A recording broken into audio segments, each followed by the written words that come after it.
Hi, I'm Megan Morton. I'm an interior stylist and author, and I'm here today to take you through my 10 design essentials with the local project.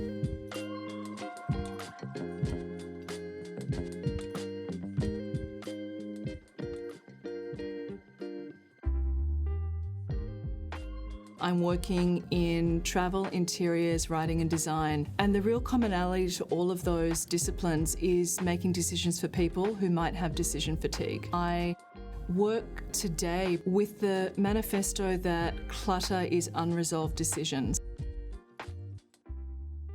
A lot of the trips I do are based really selfishly around the international flea market schedule. Even talking about travelling through flea markets around the world, I can feel my gestures change. I love to keep myself flea market fit, is what I call it.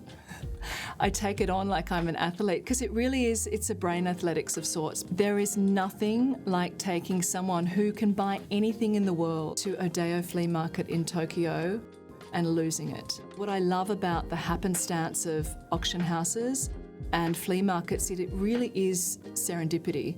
You being there at the right time, being elated by the conditions, and also what I call a little bit hashtag staying nervous. It's not even working with the styling gods, it's working with really your reactions, and really good styling and sourcing and decoration, I think, it's like a Tinder swipe. You've got to have a physical chemical reaction to it. When someone really sees something that they love, that's what I call a room trigger. When you have love for something, that room can be built from there. And no architect, no landscaper, no amount of money can buy you that feeling of satisfaction.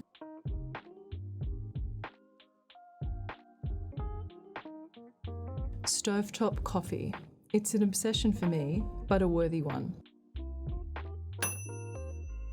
We're starting with the traditional Bialetti, which is about, $12 to $20 for this gorgeous little 2-cup. And then we go to something a little bit more retro that I found at a southern Italy flea market that I just couldn't not love. So instructional, but also so gorgeous. And then we go to this lovely, trophy. This is a very small scale. I'm aiming up here for my Aldo Rossi collectible. While these are placeholders, they're very gracious and they're very well loved. When you start your day with something out of a design classic, how you start is how you finish. I can thoroughly recommend everyone going back to this simple purity. This is my harvest collection of terracotta items for New Volumes Artedomus. I started with the concept that every person and client and house I work in has too much stuff. And when I open cupboards, there's cake stands and they burden those cupboards that are up the top. No more than this amount of space should be taken up with something that isn't used every day. Then I extended that thinking to, what if it stayed outside forever? Given that the brief of the project was to work in this gorgeous terracotta, the challenge then became, how could we have 5 independent pieces that worked totally on their own, but each had a double use? So a cake stand with flowers, strawberries and cream also then becomes a perfect antipasto grazing station, breadsticks. The basil cup, camp coffee versus pencil cup. So we can flower here, we can flower here, we can keep on going. You make things that actually just keep on fitting. And then the colander, when I'm not in sprout season, this goes on a purpose-built hook on my wall and it catches the morning sun and then the other direction the afternoon sun, and it gives me this beautiful splay on the ground. And I just think leaving this out is the real luxury of having a suite of terracotta items that take up no space when concealed, but when revealed, actually just get better and better with age.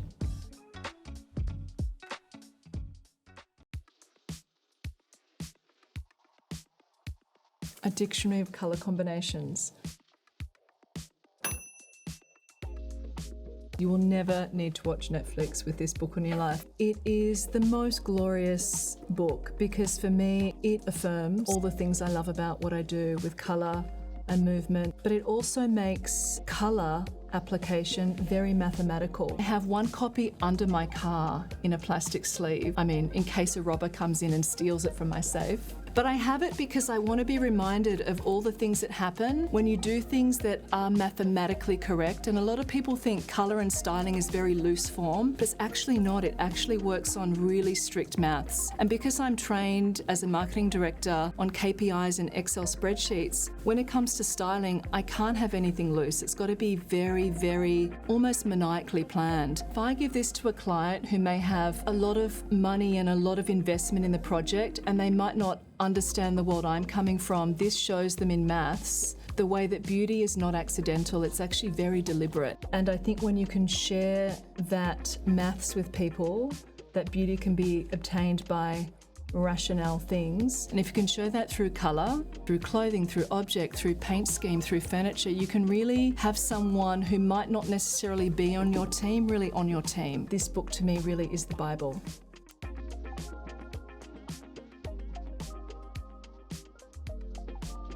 We're now going to one of my favourite things, very small but mighty. It's the Ikebana Kenzan, otherwise known as a flower frog. This tiny little spike formation comes in many different shapes and sizes and really lets you play DIY florist in all of your projects.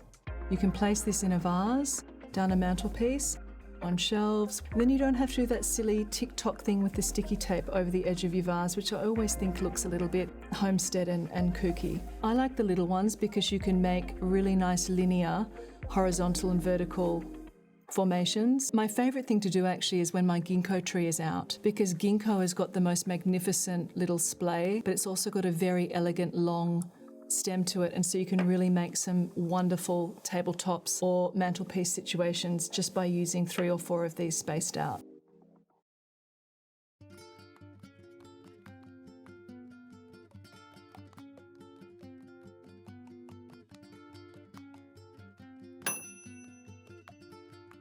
Eco Outdoor Selene tile, 20 by 20 centimetres, around $80 per square metre. So divine for a hard surface. The checkerboard possibilities are endless. I'm doing a project at the moment where I'm making a space that is compromised in proportions, but I'm lengthening it using the bands of stripes rather than in the checkerboard formation. The 20 by 20 to my eyes is the perfect thing for a small space. Any bigger, it looks like when a man wears his pants just that little bit too short. And any smaller, it can make a small room really turn in on itself. So you get the lovely texture with the tumbleness. Even though it's a classic look with the checkerboard, I think it's actually a way to give a lot of softness to hard surfaces rooms. I've recently purchased this. La Cornue oven, double oven, from $20,000, Signature Appliances. Everything in you will say don't, but do. It has changed my whole kitchen life. I feel so confident. I can't explain to you how much a better cook I am. Up until recently, I have had ovens that suited my cooking level. Now I understand the power of dressing for the job you want, not the job you have. The centerpiece of every kitchen is the oven. I'm designing my kitchen now with it to contrast, not coordinate. And that's what I love about these big farmhouse sort of armoury hard shapes, is that they really do want to be with art and soft furnishings, and that's how I've taken my clues for my next kitchen.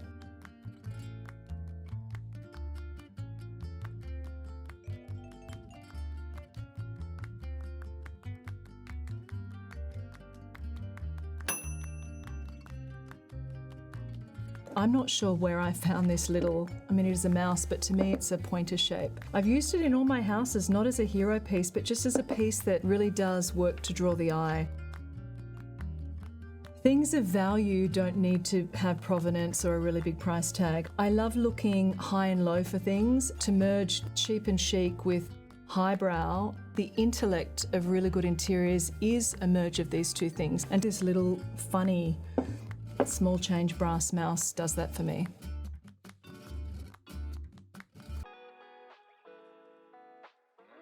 Now we're looking at Illumination Study 2.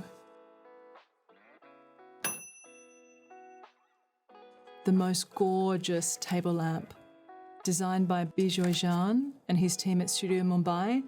It's upwards of several $1,000s, but for me encapsulates in one gorgeous bijou-sized piece everything I love about India, the materiality, the intention, the love of scale, and the appreciation of beauty in the everyday.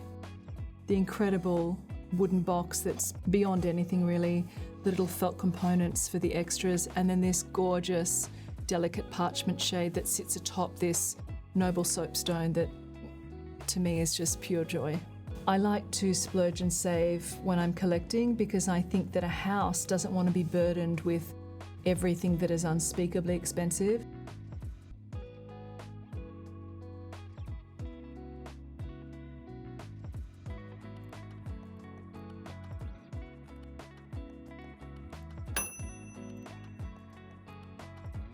This funny little postcard is of no real monetary value, but it's of such value to me. I just love it because it's so Muriel's wedding. I lived in America when I was young playing basketball, and it's a postcard from my dad. It was such a time when you really couldn't ring overseas. We lived in the country. I grew up on a banana farm, but we really were taught to be what my mother called portable. And when you're a portable thinker, you're a portable person. And when you can think and live portably, you can go to all these amazing places in the world and get what you need out of them and really build your own education about what you think is perfect scale, perfect elegance, perfect colour combinations. I really do think my love of travel and my love of styling is because of little triggers like this. At the end of it, it says, well, Megs, make the most of it and rage. Lots of love, your dad. And that's what I really want to do in all of my work, is just make the most of everything. A stylist comes in and doesn't need the best of everything, but we just want to make the most of everything. And I think that's a really good mini manifesto for all of us who work in the design community, to make the most of everything. We don't necessarily need to tear things down to put our mark on them, but making the most of it will come down to really smart thinking, really inventive choices, and things that we deem beautiful.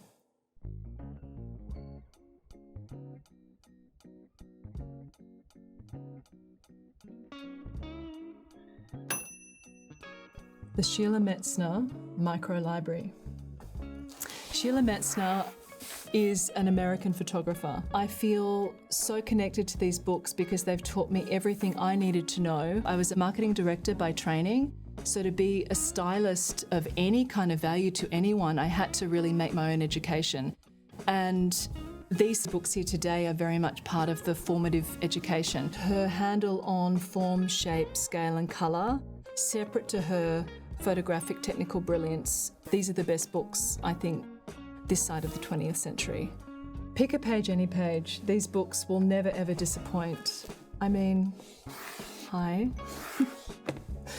Colour is it just keeps on giving. Every time I look at it, I could close my eyes drunk and still come to a beautiful situation.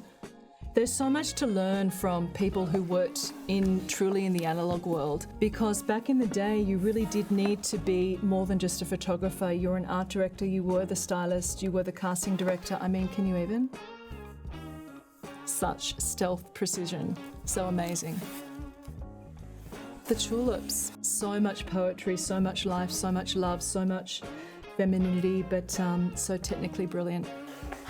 Dying.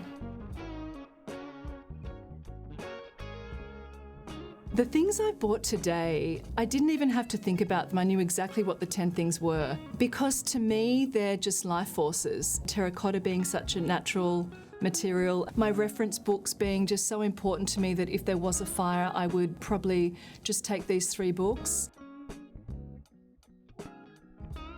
I think a lot of us get really embarrassed about loving things with low price points. Price and provenance really have no relevance in styling. Something as simple as, I don't even know how long I've had this mouse for. And what even is it? But it was maybe $2. And sometimes I think, where would I be without this mouse? And I'd still be me and I'd still like the same things. But to me, this is the height of styling, finding something that was someone's trash. And really, I don't even, I don't like mice, but I love what it does. Stylists, we're always looking for a direction. To start my day with Stovetop coffee and to end my day with reference material that has fed me great ideas so consistently through decades of working is to me the best bookend I can have with my day, and everything else is just lovely benefits and bonuses to a very busy day, overloaded with a lot of digital expression, which to me is great fodder, but the really good juicy ideas for me are always found in natural environments and deliberate work.